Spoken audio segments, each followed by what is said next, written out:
hari ini cara anak muda bersuara juga berkembang dengan lebih beragam. Era digital menjadi kanal baru bagi anak muda berekspresi. Kita akan berbincang dengan sejumlah komunitas yang sudah hadir di studio Mata Najwa. Saya perkenalkan ada Bonifasius Bestiantau dari komunitas Sabang Merauke. Selamat malam. Selamat malam Anjau, terima kasih sudah hadir. Ada teman-teman yang lain juga. Dan saya juga mengundang komunitas narasi, ada Andi Novian. Halo Andi. Halo. Malam, saya juga terhubung melalui video call dengan Sally Wilson dari komunitas Senyum Army. Sally, selamat malam. Malam. Saya mau ke Manjau dulu. Manjau, boleh cerita nggak komunitas Sabang Merauke itu apa dan kegiatannya apa saja?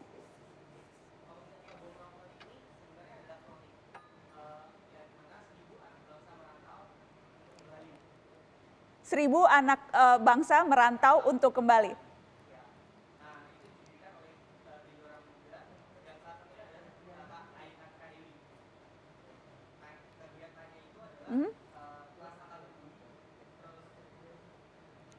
Oh, tampaknya ada kendala komunikasi. Oh, baik. Kalau begitu, boleh diulang? Mohon maaf, Anja, boleh diulang. Jadi komunitas Sabang Merauke, sudah masuk belum suaranya nih sekarang? Boleh diganti mic-nya? Boleh cek sekali lagi, Manja? Ya, oke. Sekarang sudah jelas terdengar. Oke, jadi komunitas Sabang Merauke, komunitas, boleh diceritakan lagi? Ya, tadi komunitas yang dibuka oleh Figura, yang salah satunya adalah KAI dan bergerak dalam pendidikan toleransi, di mana kita tidak hanya mengajarkan, tapi ada teman-teman yang mulai dari SMP sampai umur 25 itu bisa merasakan dan juga menjalani toleransi itu. Terus juga ada kegiatannya ada Masa Alumni, Bumba SM, yang dimana konten adalah belajar online bareng Sabang Merauke. Oke. Terus juga ada Temu Indonesia, dan nanti ada dari Pulau Jawa, Pulau Sumatera, dan lainnya. Itu untuk saat ini by Zoom semua. Oke.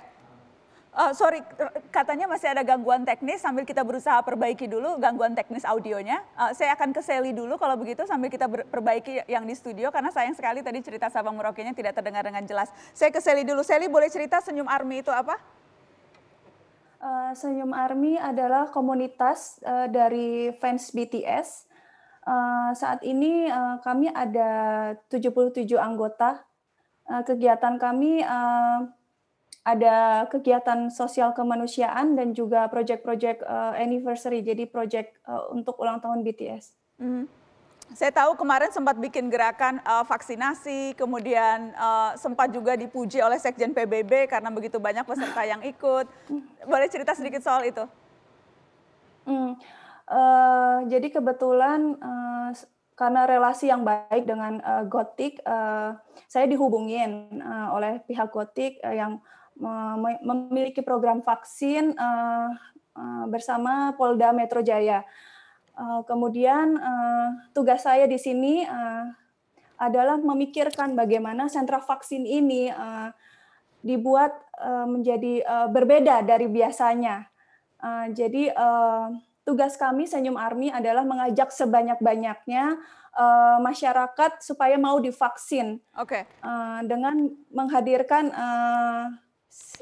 situasi yang lain di sentra vaksin, yaitu dengan vibe seperti datang ke konser. Oke. Jadi saya memasang, ya. Itu cara untuk supaya lebih banyak lagi, lebih menarik, lebih menarik penggemar BTS yang ikut vaksin. Ini penggemar BTS kan banyak sekali ya di Indonesia ya, Sally? Betul, beragam dari 4 tahun sampai dengan 70 tahun. Dan memang banyak komunitas-komunitas seperti Senyum Army yang kerap kali membuat aktivitas-aktivitas, gerakan-gerakan sosial begitu ya, berangkat dari kesamaan kesukaan atas BTS. Betul, betul.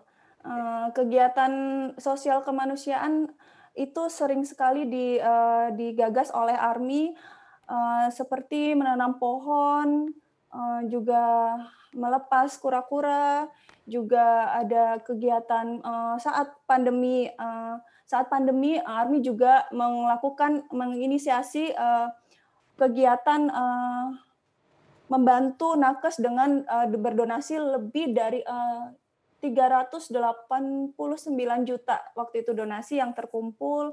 Lalu juga ada bantuan kepada korban banjir, gempa.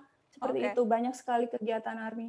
Oke, luar biasa. Jadi diikat oleh kesukaan, penggemar, fanbase, tapi lebih dari itu melakukan kegiatan-kegiatan yang juga positif untuk masyarakat.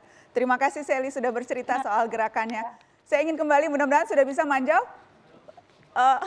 Sabang Merauke fokus ke toleransi. Tadi Manjau katakan karena toleransi tidak hanya harus diucapkan tapi harus dirasakan. Iya, betul. Jadi membuat pertukaran pelajar seperti apa? Iya, untuk sebelum saat pandemi itu ada pertukaran pelajar. Jadi dari daerah itu datang ke Jakarta untuk bercerita mengenai daerahnya masing-masing atau mengunjungi beberapa tempat seperti katedral, Istiqlal, terus juga agama-agama yang lainnya seperti itu. Terus kalau untuk yang saat ini ya kita hanya by Zoom aja tapi tetap digabungkan dengan agama-agama yang lain terus juga dengan pembelajaran yang lainnya seperti itu. Jadi ini anak-anak usia SMP ya? SMP sampai 25 tahun. Oke, paling jadi ini. mereka akan tinggal di keluarga yang berbeda agama sehingga mereka bisa merasakan bagaimana nikmatnya perbedaan itu. Iya, betul, seperti itu. Jadi di daerah-daerah tertentu yang ada keluarga misalnya Katolik atau Muslim nanti digabungkan dengan adik-adik yang beragama lain seperti itu. Luar biasa Sabang Merauke. Saya ingin ke komunitas narasi, boleh cerita soal komunitasnya? Ditepukin tuh. Mungkin, pasti banyak yang tepukin. Gerakan nyata anak muda toleransi harus dirasakan, harus dialami, bukan hanya dibicarakan. Saya tahu Cinta pasti setuju soal itu, karena paling kencang bicara toleransi juga Cinta Laura. Cerita dong komunitas narasi.